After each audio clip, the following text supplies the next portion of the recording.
Hey folks, Jim Thomas here, Fitness Management and Consulting. Hey, I appreciate you being at the channel today. And if you've not yet done so, please consider hitting that subscribe button. We appreciate it.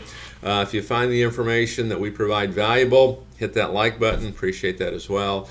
And then also numerous links below on different ways that you can grow and develop your business.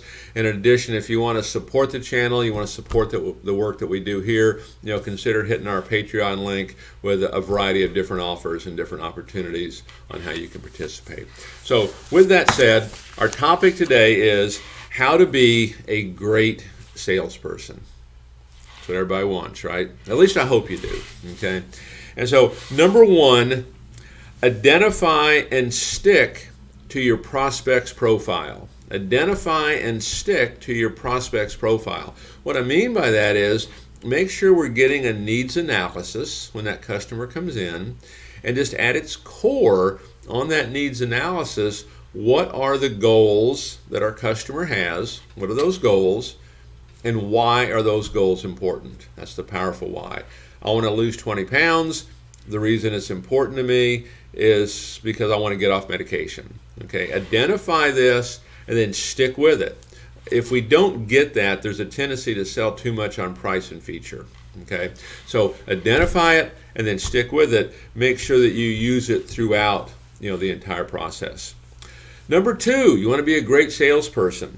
Use a measurable, repeatable sales process. You need a proven sales process, and you can search some of the videos here in my YouTube channel on proper sales process. But the greeting, the evaluation, the tour, the analysis, the presentation, is a good fundamental approach. But you want something that is measurable and something that's repeatable. But get yourself a process. Here's what you don't want to do. Don't just wing it. That's not going to work for you. You're not going to get the results that you want.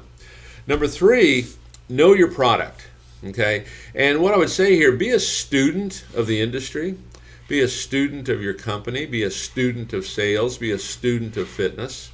Okay, become a student of this. And really drilling down on knowing your product, I suggest work out in your club. Make sure at some point you've worked out on every piece of equipment that you have. Make sure you've taken every single class.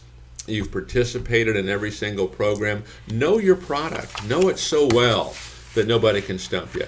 And if the worst case scenario, this is going to give you enormous confidence when you're talking to a customer and really letting them know how you can solve their problem.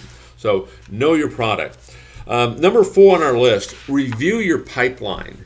And be really objective about this. One of the problems that people get into, in selling is we're selling. Okay, great, but make sure we're also building that pipeline. How are we replenishing that pipeline? Are we getting referrals at point of sale? How are we generating other leads? Because if you're not, keeping that pipeline full, you're going to reach a point where there's nothing there, and it's not going to matter how good you are in sales. If that chair stays empty, it's not going to do you any good. So make sure that you're reviewing that pipeline. Number five, find shortcuts and hacks, okay? And what you're trying to do here is you're trying to streamline this process. What can you automate? What can be automated here? Okay, what can you do that can help duplicate yourself? And if you're a salesperson and you've got a massive database of folks that you've attracted and it's in your pipeline, and maybe you've got a big special coming up, well, you could use a product, say MailChimp, for example, which wouldn't cost you anything if you're under 2,000 emails, and you could send a blast email out and communicate to all of them, hey, here's what's happening. Okay, that's one good way to do it. And there's others too, but be looking for ways you can automate, ways you can streamline this. How can you duplicate what you do? And I know over the years, there's been a lot of top salespeople, one of their strategies on this is they'll hire an intern. They'll hire someone to make their phone calls for them, make their appointments for them, do their follow-up for them, because they're constantly selling. Okay, so look for hacks, look for shortcuts. Number six, practice active listening. Practice active listening.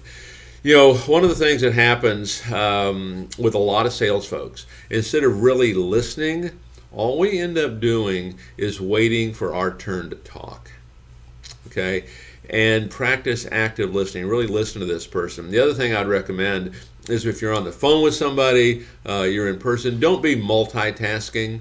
When you're talking to a customer, whether it be on the phone or in person or right here, okay, this is it. This is all you're doing. You're not doing other things. You're not being distracted. Stay focused on this customer because we want to help them get, the results that they're looking for. Number 7 on our list, work hard. I mean, nothing is going to replace that. Work hard. Okay? Have your plan in place and work it. Don't find yourself getting complacent.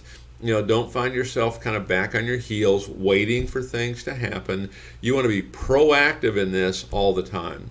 And one of the great questions that you can ask yourself on this is what I'm doing right now going to result in a sale?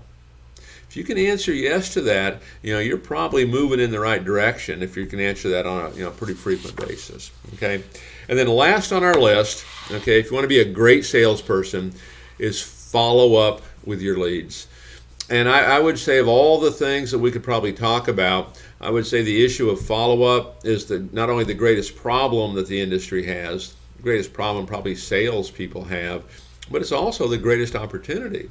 And you already have these leads, and what I know to be true, when I go into clubs that have not been following up and we get a process in place, we get a system in place, and they start to do this, this can be an immediate 15 to 20% increase in business because it's leads you already have, and just start following up. So lots of opportunity in follow-up.